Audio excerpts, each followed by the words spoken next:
Good morning, everybody. Good morning.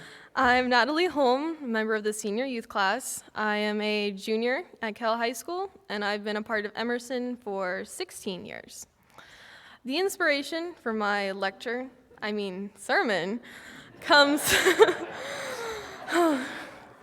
from the American literature and U.S. history classes I've taken this school year. In both, transcendentalism has been a highlighted subject. To find a place in UUism, I think one must understand transcendentalism, where our religion originates. Transcendentalism is a philosophy, a literature movement, a school of thought. Basically, it's an idea, not a religion. It originated in the 1820s and 30s in New England. I had actually never realized this before, but our faith can be traced to right here in the US, which is not the case for the majority of Americans. So if anyone is feeling like a UU pilgrimage is in order, look no further than New England. Just like UUism, transcendentalism is hard to define. I know, shocking. However, it generally seems to be centered around the inherent goodness of people and nature, where institutions of society have corrupted the individual, and that people are their best when they are truly self-reliant and independent. It came into being as a response to the general state of intellectualism and Christian spirituality of the time. As a result, some definitions are based on the existence of God. These definitions have to do with finding God within yourself and in the world around you, not through worshiping or church, which is a key point in Unitarianism. Through this idea, we also see a lot of focus on the beauty and protection of nature, which is a prominent focus in UU society today. A major figure in transcendentalism was the author Henry David Thoreau. His deal was basically rejecting the evils of material items and society in favor of living in his cabin in the woods, which was next to a pond called Walden, for which his most famous book was named. I personally find this idea of rejecting material items very important. It wasn't until I seriously started to examine the pieces of my life that I realized how unnecessary and wasteful my modern capitalist mindset is. It isn't until one begins to give things up that one truly understands what is necessary in life. While Henry David Thoreau is a notable transcendentalist, the most popular and important figure of this philosophy has to be Ralph Waldo Emerson. If you don't believe me, look no further than the name of our church. He's a big deal. Also, Google wants you to know that he went by Waldo, not Ralph, because he's not like other girls. Notable events in his personal life include the fact that 1, he proposed to his wife, Lydia, via the mail. 2, after their wedding, they moved in with Waldo's mother. And 3, he sued Lydia's family for an inheritance of $23,274.49, which is about $594,455 in today's money. I know. As for his career, Waldo's thing was lecturing, and he traveled all over the US to tell others about his radical ideas. In 1838, Waldo delivered a graduation address at Harvard Divinity School, his alma mater, which branded him as an atheist and a poisoner of young minds, because he declared that while Jesus was a great man, he was not a god. He said that Christian lore had transformed Jesus into a demigod, as the Orientals or the Greeks would describe Orisis or Apollo. As you can imagine, he was not invited back to the Protestant institution of Harvard to speak for about 3 decades. Now that you're all experts on transcendentalism, I'll fill you in on how this philosophy becomes the religion of UUism. As you may have noticed here at Emerson, there are some different approaches to doing church. Some people like to discuss life and theology and the meaning of things, Unitarians. And some people like to sing hymns and light candles and worship, Universalists. Each of these faiths were an established religion before the merge, and both had ties to the Protestant faith. Unitarianism can truly be traced back to Europe, but was most recently popular in the US. Their beliefs were, as previously stated by Waldo, that Jesus was a man and not a god. Universalism is essentially American and believed an ever-loving God that saved everyone and that damnation was a farce. It was in the 1960s that the merger occurred, since the numbers of both you and you were dwindling. Now, this was quite a process, which I will summarize for you in the interest of time. Basically, the separate congregations of Unitarianism and Universalism were pretty well behind the ideas of transcendentalism, and one day they got together, and one of them said, "So, you reject all these things about society, and we also reject all these things about society." And the other one went, "OMG. Did we just become best friends?"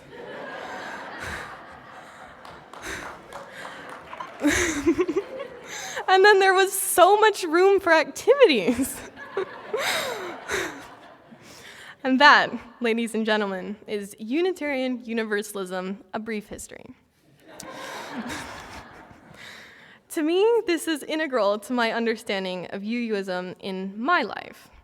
Officially, there's no guidebook for being a UU, though both Waldo and Thoreau have works that we can study. All of our traditions are really quite new, and most of them are borrowed. The flaming chalice seems to be pretty unique to us, but the chalice as a drinking vessel is deeply rooted in Christianity. It's probably the most difficult religion to be a part of, because there's no test that you pass and then you're in. You can't just memorize a bunch of really old texts and get on with your day. Truly being a UU requires freedom of thought, and it requires it every single day. In my experience, thinking for yourself and truly being yourself is never easy or effortless. The moment it gets easy and comfortable, you've lost it. Whether you want to admit it or not, we're constantly influenced by each other. Being the person that everyone wants you to be requires no effort because you will always have constant external approval. And while that feels pretty good, it's not the person that you truly are. If you leave this room today remembering only one thing I've said, I would request that it be this. In the words of Daniel Sloss, all I'm saying is question everything. Because that's what it means to be a UU. Thank you so much for your time. I'd like to welcome Leo to the pulpit now.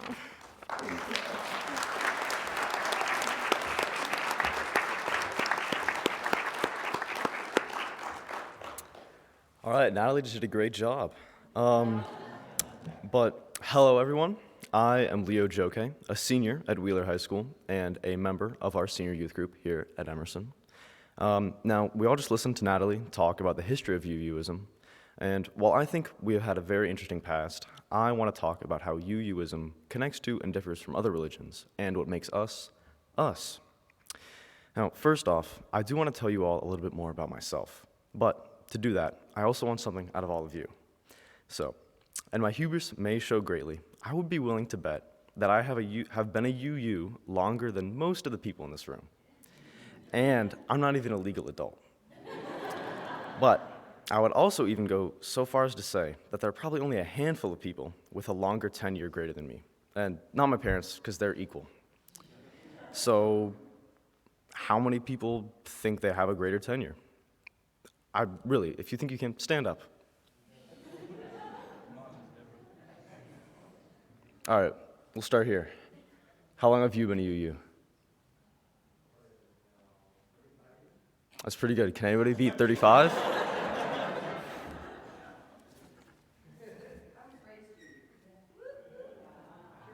Has anybody else been raised UU?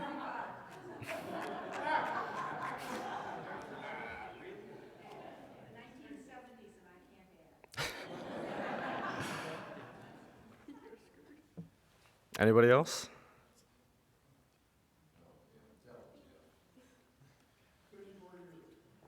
Can anybody beat 54? That's pretty good. All right. So, we got some long-standing UUs here, but now it's time to talk about me.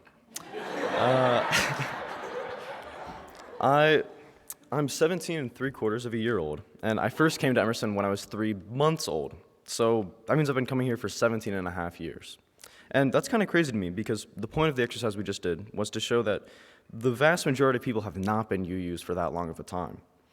Most people that are UUs weren't born into it, like me and some of my peers. They made a choice to come here, often from other religions and denominations. Just a show of hands, how many of you have identified as something other than a UU in your life before? That's a lot of people. And that's what makes being a UU very special to me.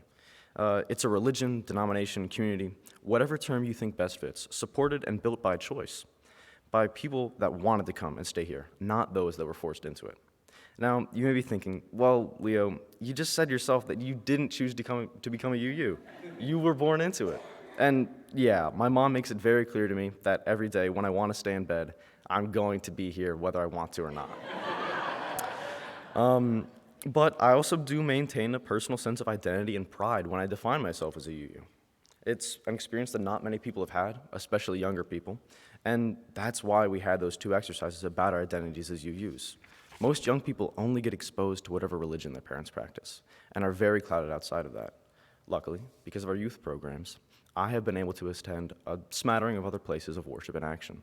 But the very first time that I experienced another religious setting outside of Emerson was, I think I was maybe 8 years old. And I went to church with my childhood best friend. I don't remember why I was there. I think maybe I had a sleepover on a Saturday night. But anyway, what stuck with me was going into the church. And instead of getting to go to the main hall with the preacher and the choir and all the adults, we were ferried off to another room. And I think it had some vaguely Mesopotamian-looking murals and a stage at one end. A few Bible verses were read, and all of a sudden, a strong man came out. He was looked like he was 400 pounds or something. And he started bending metal pipes and ripping phone books in half, and all bets were off. Now, looking back, it might have just been a special day for the kids, and they got to see a little circus act instead of sit through a boring sermon. But part of it needles me that the youth don't get to be involved with the real church. I digress, but this did get me thinking, and as I prepared to write this sermon, I did some research, talking with other young people who aren't UUs about their religious experiences, and what I found was kind of sad to me. I talked to Catholics, Muslims, sort of Protestant, Jews, Hindus, and many a begrudging churchgoer who was personally agnostic. But I found that the vast majority of these people had never experienced another religion outside of their own, and they knew very little about them, excepting like the big Christianity Western Hemisphere stuff. And even in their own churches, apart from a few small ceremonies, they hadn't really participated at all on the main stage like this. And nobody had ever written or read a sermon before, period. Most were mildly shocked at the idea, but if I wanted to exaggerate, I could say that they were aghast. And this experience of being able to create and run an entire service for our congregation as a youth is something very unique. It's also why, despite not choosing to be a UU, I still feel pride and identity with the congregation. Many of those young people I talked to, even if they identified firmly with their faith, still were questioning, and most felt detached or did not firmly identify with their faith. I myself do question ourselves, and I think that I probably have decently different opinions on a lot of things compared to many other people here. But it is that identity of a faith of choice that makes us who we are. We choose to be UUs, and we choose what UUs are. So make that choice. Go out and choose something better for your world. And now, I invite Julian to the stage. Good job. Good morning. My name is Julian Tice, and I'm a senior at Pope High School and a member of the senior youth class here at Emerson. I have been a part of Emerson since early elementary school, and in that time, I have experienced, practiced, and learned many teachings that the UU Church uses. I've made great strides as a person as I've matured into adulthood because of the many things the UU Church has taught me over the years. But it was also allowed me to formulate my own beliefs and morals that I follow in my everyday life. Very early on, we were taught the UU principles, and it was repeated over and over.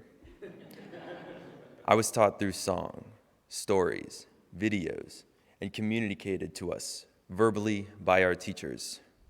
We as children would understand that these principles were not only what the UU Church believes in and practices, but also what we should practice ourselves.